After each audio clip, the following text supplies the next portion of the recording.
하나 둘 둘 둘 둘 둘.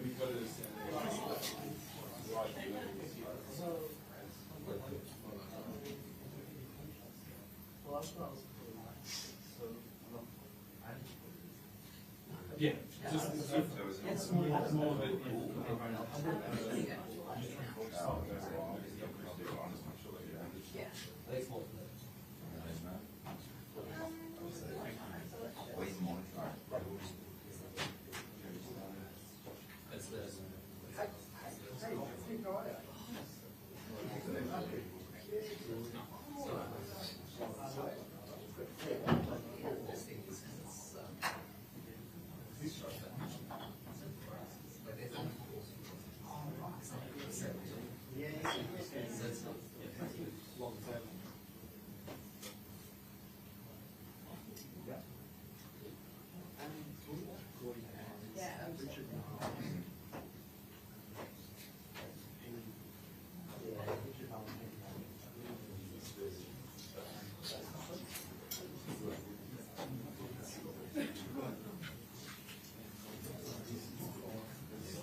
Oh yeah, of course. Oh really? Oh no, so our live use service is all our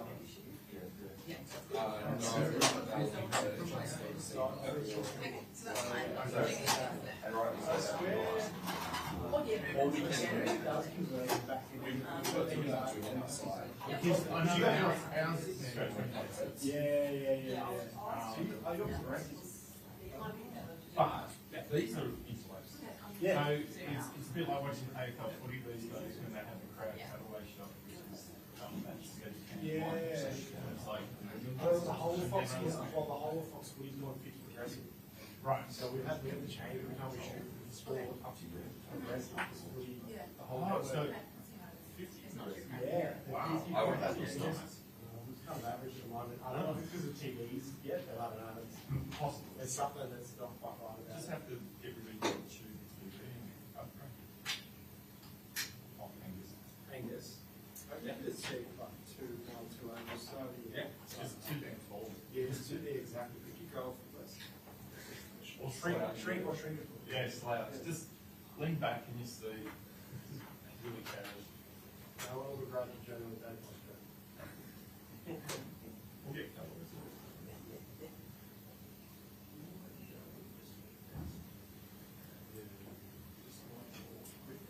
Yeah, you're also trying to go on the route and do English. Yeah, and I'll go up there. Sure. Thank you. That's quite fun.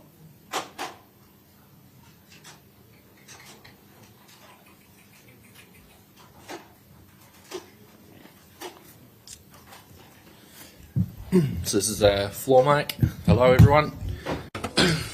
Hey. Now English interpreting is about. Hey. Yes. 1, 2, 3, 1, 2, 3. Test. English test. 1. Perfect. So that was the interpreter, and this is the floor mic again. Everyone happy? Thank you. Thank you.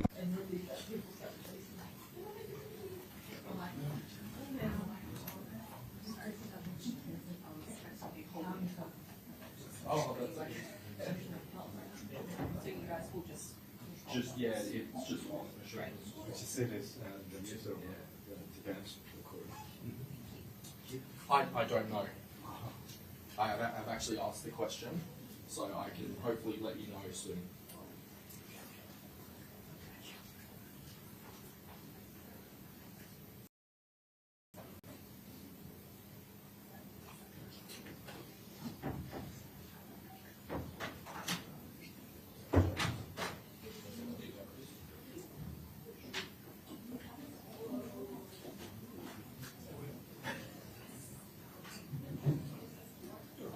Yeah, you can when that door's closed.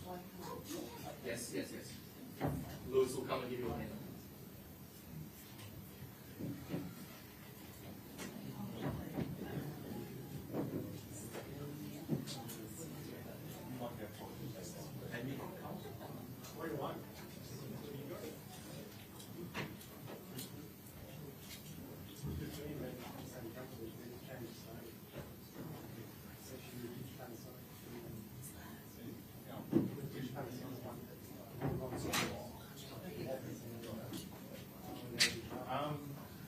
I would be close that often together like this is what makes sense. We were sending them away. They look services to do this. So I just almost kind of did once you did it yourself. So you go up so it's possible that those services providers design with camera software for 5 years. Well, which looked amazing. I'm just wondering about the run. Like, I just wanted to. They're like slot acting like. They are if you just get these into the Yeah.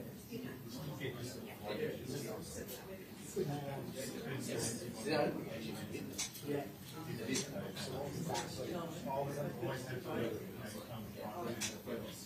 But there was Yeah. It's 24. It's F4 1 over 1. So I know this will get B4 adapters for yes. I don't know how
Yeah, good idea.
should play. I'd give it. It's quite fun. Yes.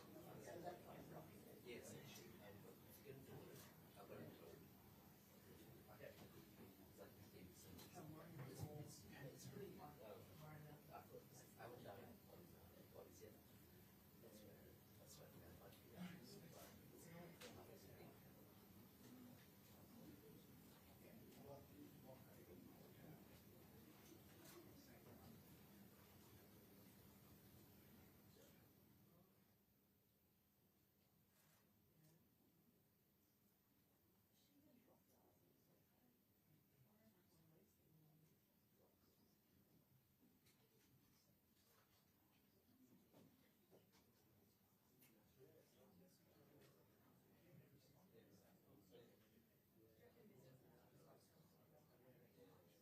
Test, test.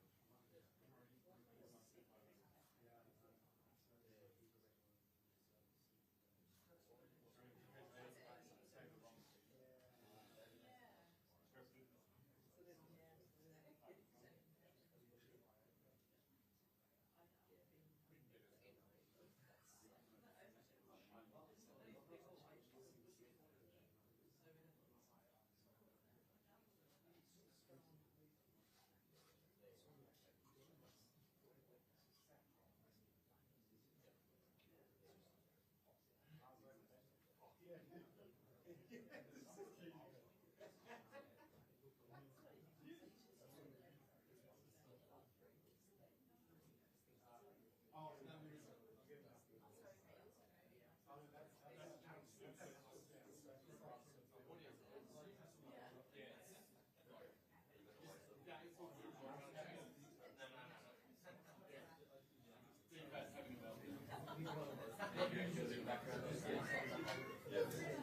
yeah, sorry.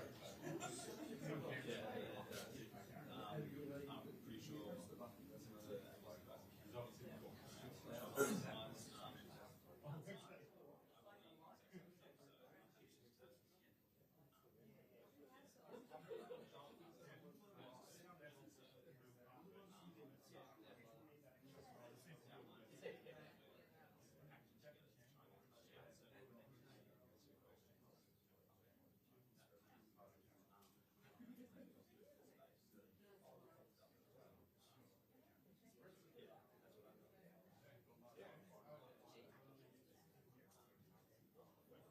so they're clearly But he wasn't drunk. He was just Oh, really? Yeah, yeah. my favourite.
This one. This one. Which one? Yeah, the knob. The knob. Okay. Go up, no protection. Okay, no protection. Okay. Enter.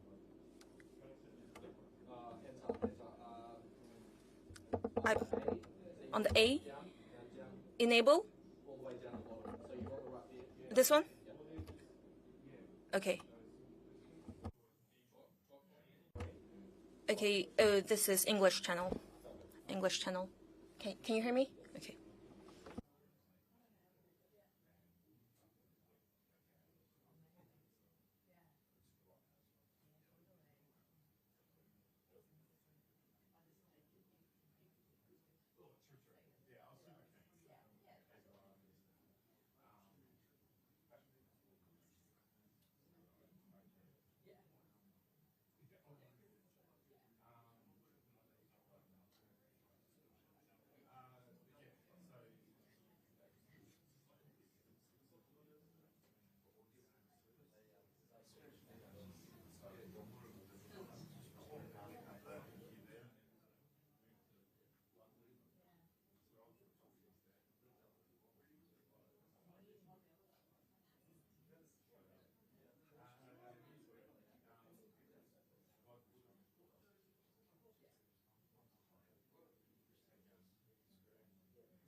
good there.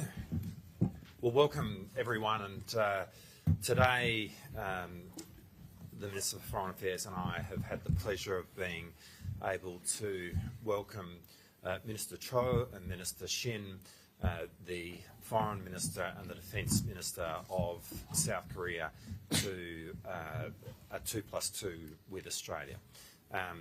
In December of 2022, the Republic of Korea released its Indo-Pacific strategy, and it described an assessment of the region and a response to it, which represented Korea looking to take its place in the region and the world.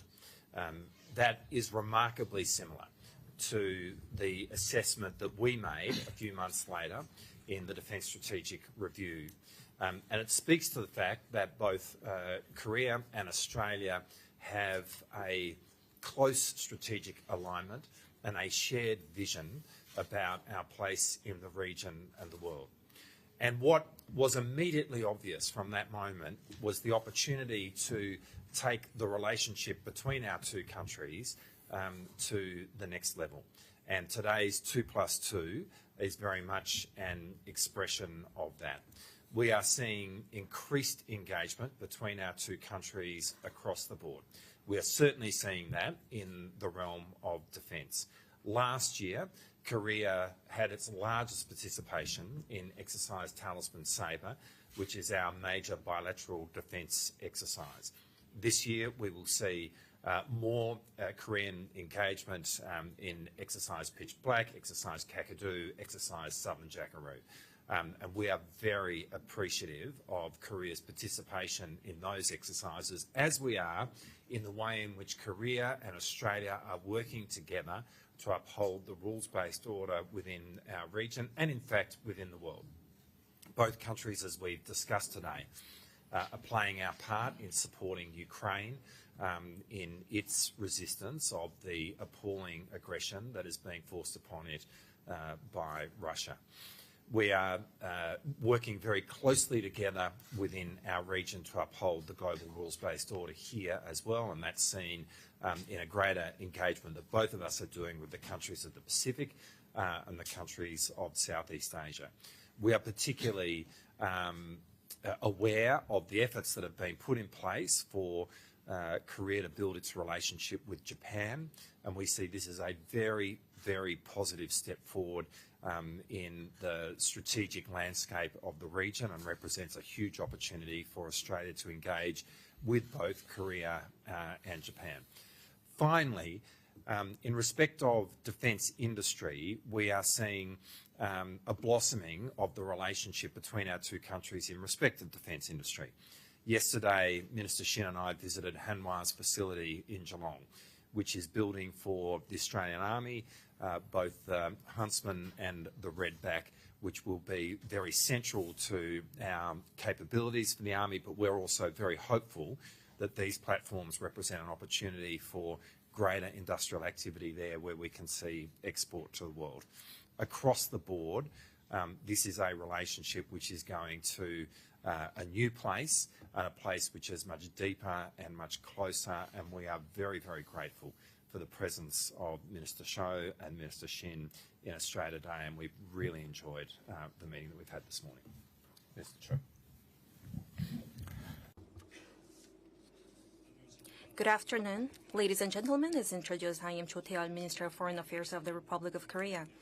I am grateful for the successful organization of the 6th Republic of Korea-Australia 2+2 Foreign and Defense Ministers meeting, and I extend my deepest thanks to Mr. Richard Marles and Ms. Penny Wong for the warm welcome offered to our delegations.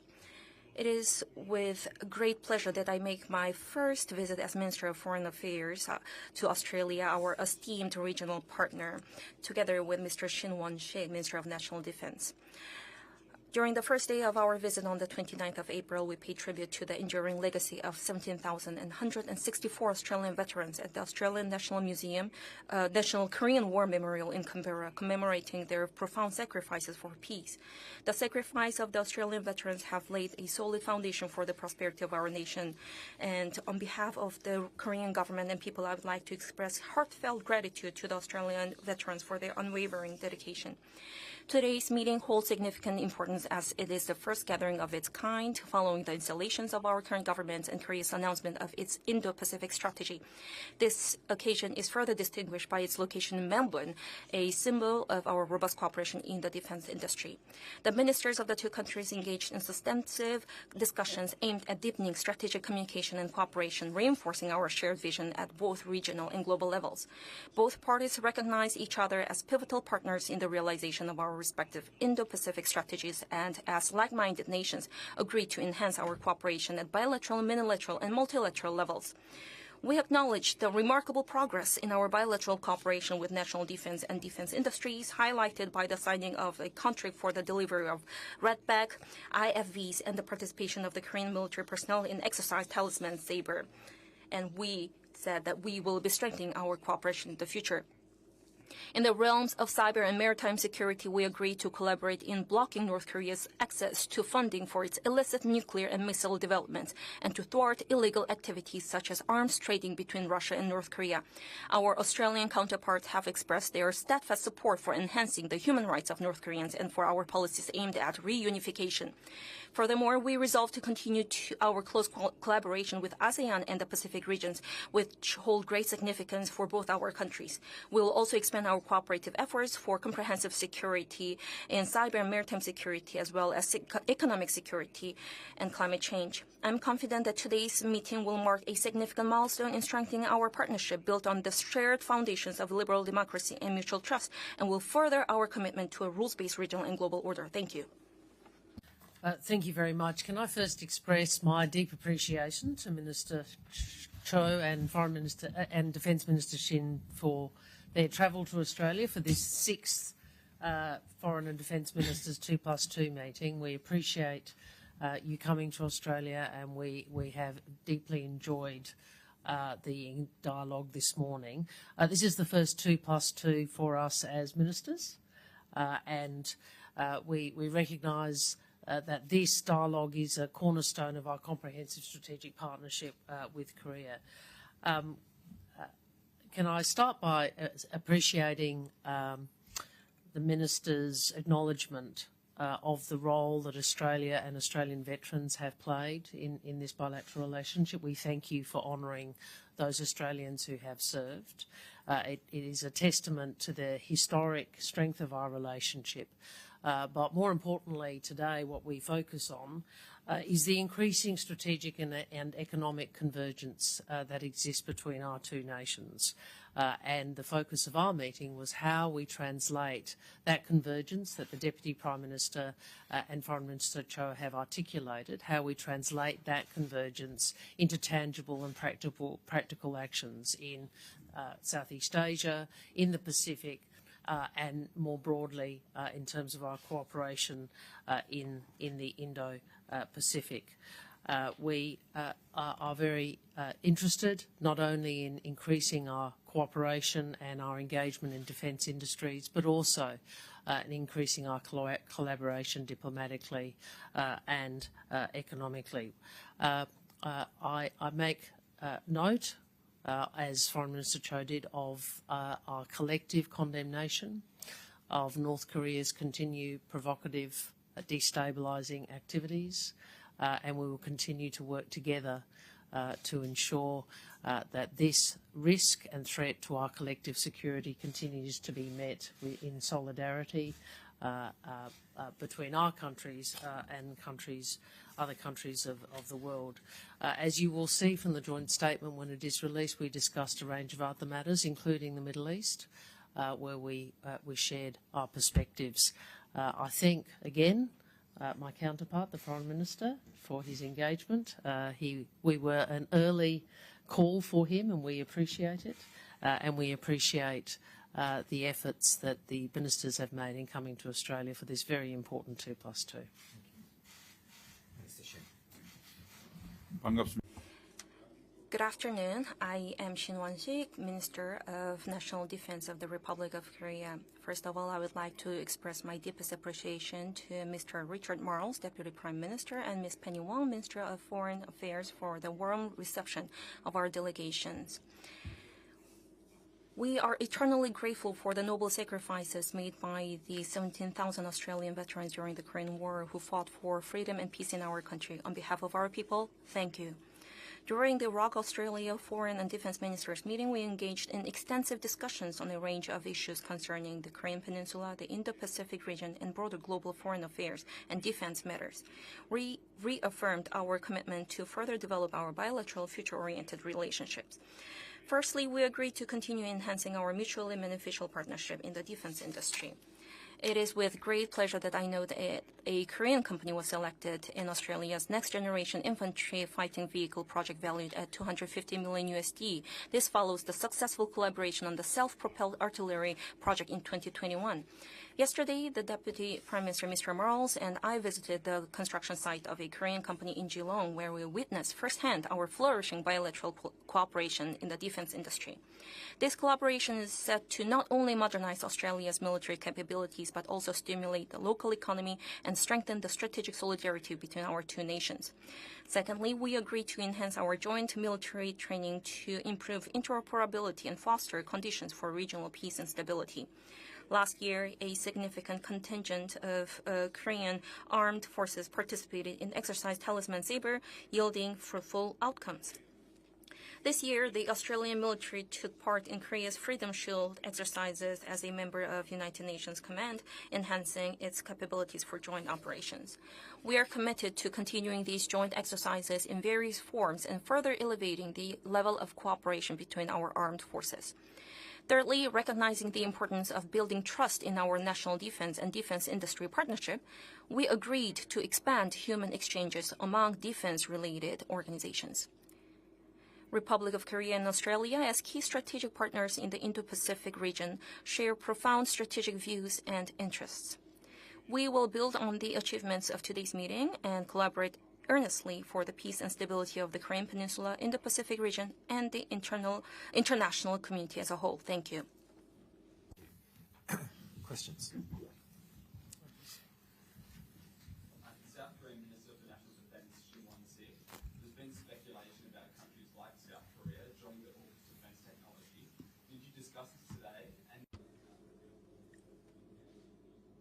to AUKUS and Minister Marles, The microphone is off. The microphone is off. Interpretation service cannot be provided. such a bid likely be permitted under the new foreign investment framework being unveiled by the government today? 예. 우리 정부는 The Korean government, to enhance the regional peace, we support the AUKUS Pillar 2 activities, and we do welcome that AUKUS members are considering Korea as the AUKUS Pillar 2 partner, and Korea's defense science and technology capabilities will contribute to the peace and stability of the development of AUKUS Pillar 2 and the regional peace. And today, during today's meeting, we also discussed the possibility of partnering with AUKUS Pillar 2. Thank you. So perhaps I might address both issues. In relation to AUKUS Pillar 2, and we did discuss this both yesterday and today, AUKUS, as you know, is a technology sharing agreement. It's not a security alliance. And Korea is obviously a country with deeply impressive technology, where we do have shared values, where we have strategic alignment, and where we engage closely together. We already engage closely together in relation to technology. So as AUKUS Pillar 2 develops, I think there will be opportunities in the future, and we're seeing that play out in relation to Japan as well, and we talked about that. In respect of Austal, look, ultimately this is a matter for Austal. They are a private company. From the government's perspective, we don't have any concern about Hanwha moving in this direction. We have identified Austal as a strategic shipbuilder for Australia in WA. Wherever Austal goes and whatever it does, there will obviously need to be security arrangements put in place in respect of sensitive technologies and intellectual property. That would have to be managed no matter what the future of Austal and were there anything that were to transpire in relation to Hanwha, that would need to be managed in that context as well. But fundamentally, this is a matter for Austal as a private company. And Foreign Minister Wong, Australian officials have confirmed that India's government was behind the nest of spies the Director General of Security described in 2021. Should Australians in the diaspora community be concerned about Indian government surveillance? And what message does the Australian government have to the Indian government about the acceptability of these activities? And to Foreign Affairs Minister Tae-yul, the ABC has today reported South Korea is one of the friendly countries with a good relationship with Australia, which nonetheless engages in espionage here.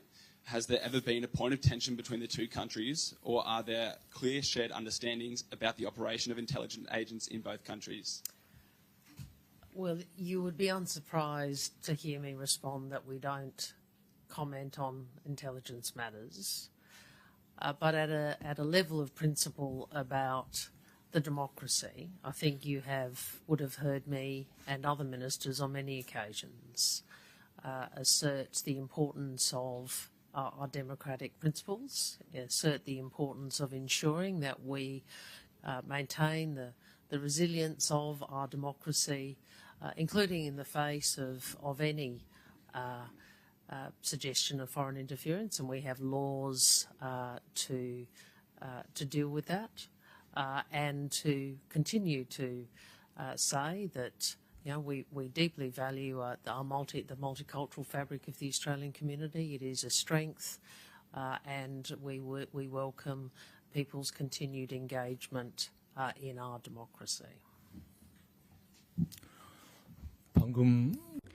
In regards to your question, I haven't heard anything, and I am not sure against which context you are asking this question, so I have nothing to say to answer to that question.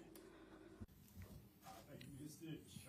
You've both spoken today about the tensions across the Korean Peninsula. These aren't always discussed when we're talking about issues like defence arrangements in the Pacific and the AUKUS deal as such. Why do you believe that closening ties with Australia in defence and these types of engagement is something that does have an impact on that relationship? 우리 안보는 반드시 Korea's security focuses on the North Korea's threat, but it's not the only focus. But as you can see, there is a huge geopolitical changes taking place, and the security in the Indo-Pacific region is closely linked to the security of other regions of the globe.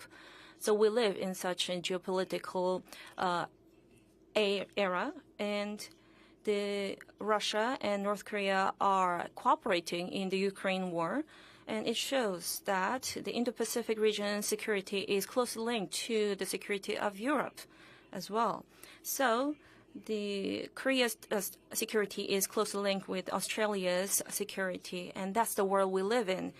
So against the context of Indo-Pacific region and from the regional point of view, Australia and Korea share a lot of values, and it's very good, not only in terms of economy, but also in security for our two countries to cooperate. So in that context, we discussed the security partnerships between our two countries. Add to that, if I may, Richard, that I think history shows us that what happens on the Korean Peninsula matters to the security and stability of our region. We have no doubt that North Korea's destabilising, provocative, escalatory actions are a threat to international peace and security, as well as to the peace and security of the ROK. we see it as very important that the international community exert and assert as much pressure as possible on the DPRK, including in relation to the regime of sanctions, and as Foreign Minister Cho has said, the actions of Russia in undermining those sanctions, in undermining the isolation of the DPRK, in participating in the provision of materiel in contravention of UN resolutions and sanctions, is destabilising and undermines peace and security for the whole of the globe. And so I think it is important for us to continue not only to express solidarity with the Republic of Korea in the face of this aggression, but also to call out Russia's behaviour as irresponsible and destabilising. And Minister Wong, you touched on the reports of espionage before.